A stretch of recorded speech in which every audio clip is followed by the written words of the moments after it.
Yep, more of the Doctor Who New Year's special.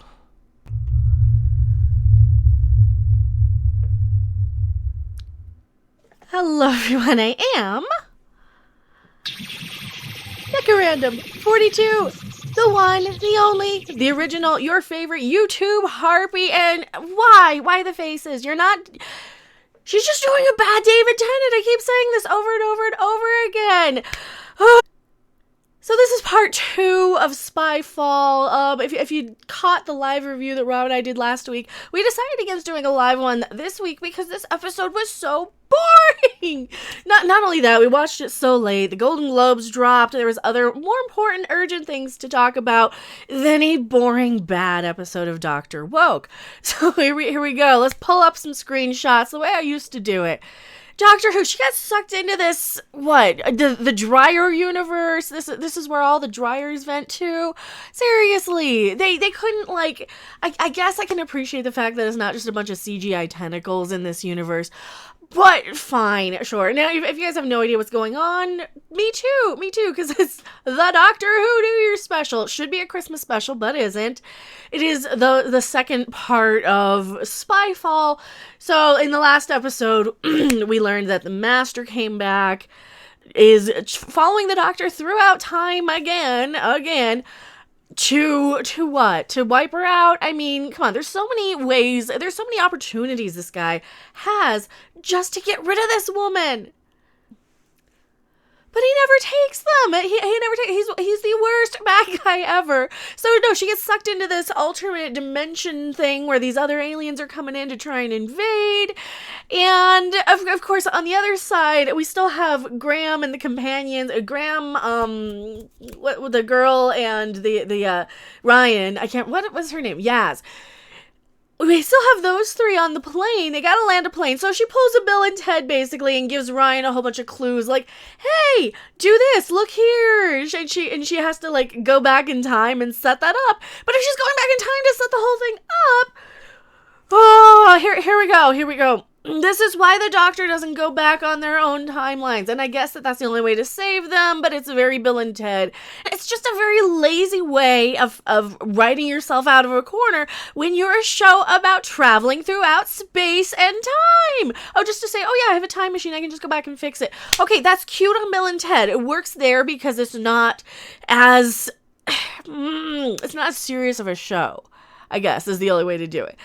This is just lazy. So she's on the comm thing in the plane while they're gonna crash, and she's telling him, do this, do that. So, hey, find your name here. Look up. Look at this. Look, here's the instructions, Ryan. Do it quickly. So, of course, they survive. Who cares?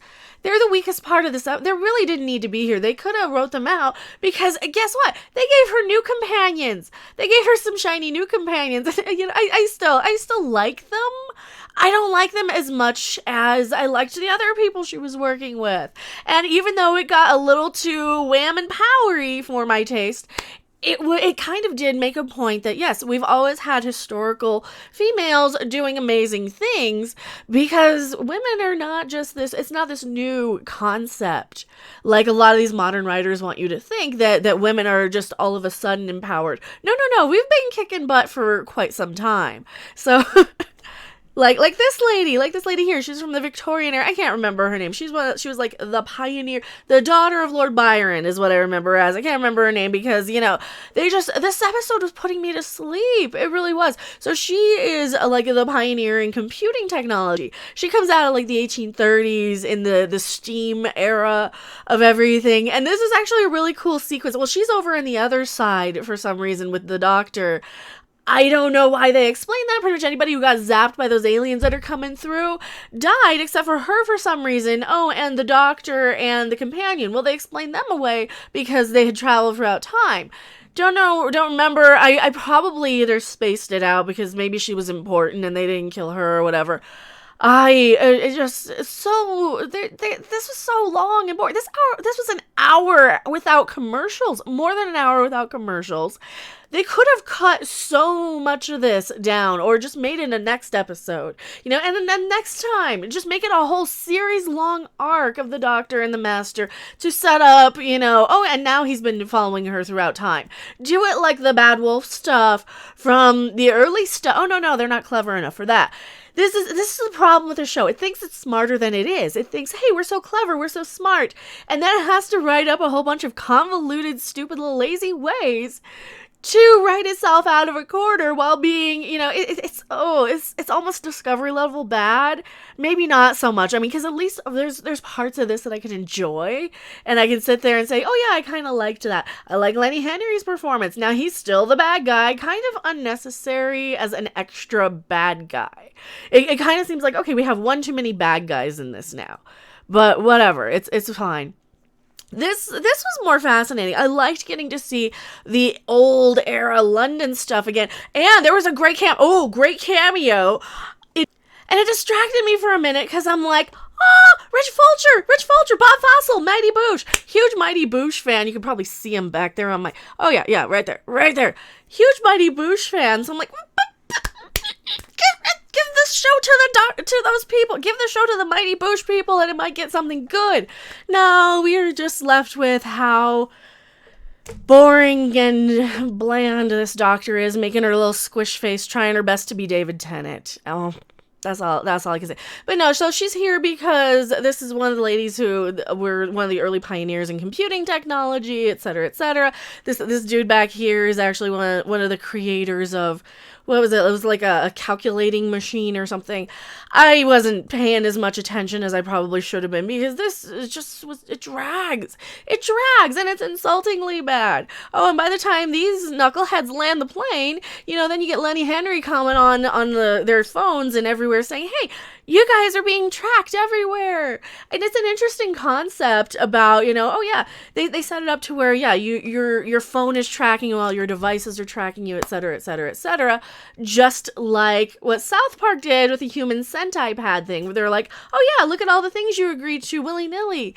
Yeah, South Park did it better. South Park did it years ago better by pointing out how much our devices track us. And yeah, we know, we got it. Interesting premise. Would have been much better written, 10 years ago instead of messing around with Clara telling the Doctor why he needs to be a better person because, she knows more than a 900-year-old alien.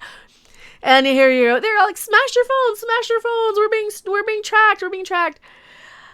Oh, they're cute and harmless and useless, these companions. They do realize, though, that they still have their spy gear, so they can kind of fight back later on. That was kind of entertaining for a bit. This episode was about 25 minutes too long, though. It was just amazingly too long. This is the mother of Lenny Henry. We find out he's a bad guy because he ends up killing his own mom. So he ends up murdering his own mother, etc., etc. He's the bad guy. And basically they set her up to where she's just this miserable person who never complimented him on anything, etc.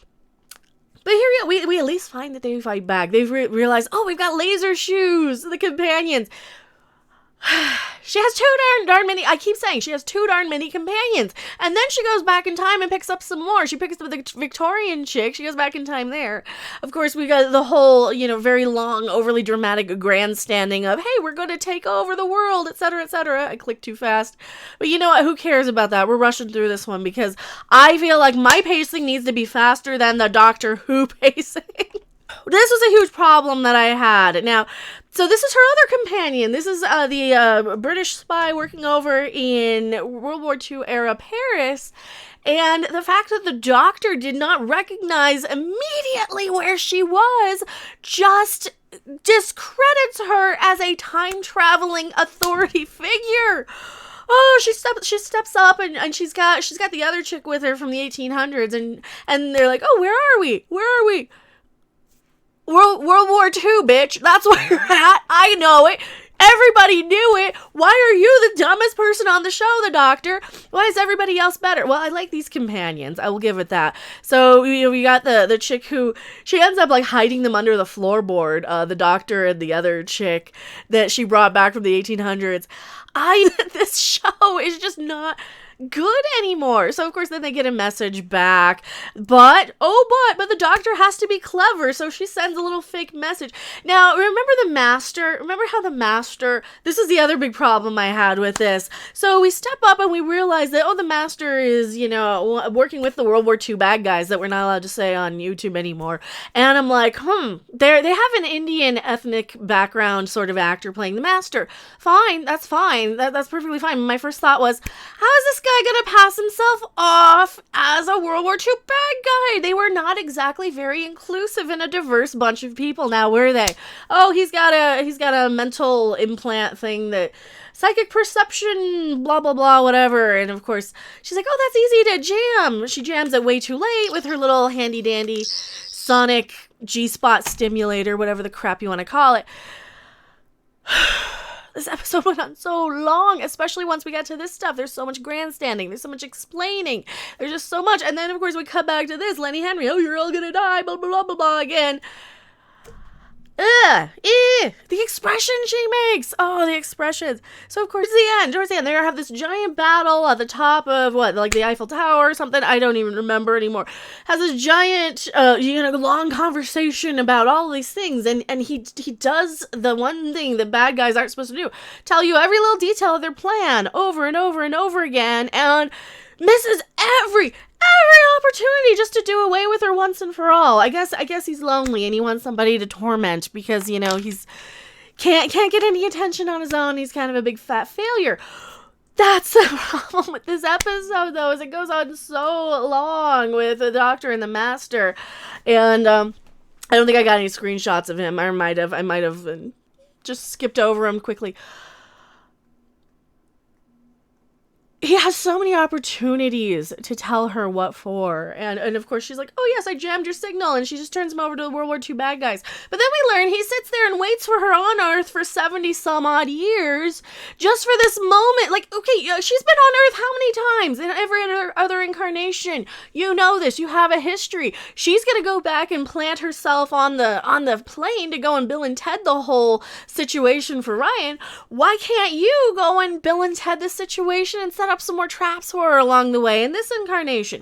Oh yeah, because they didn't think of it, because this show is just not very well written, in my opinion. Of course, then he's like, I went back to Gallifrey and there's this giant war there. I went back to this little micro pocket universe that she totally forgot existed the first time in the first episode.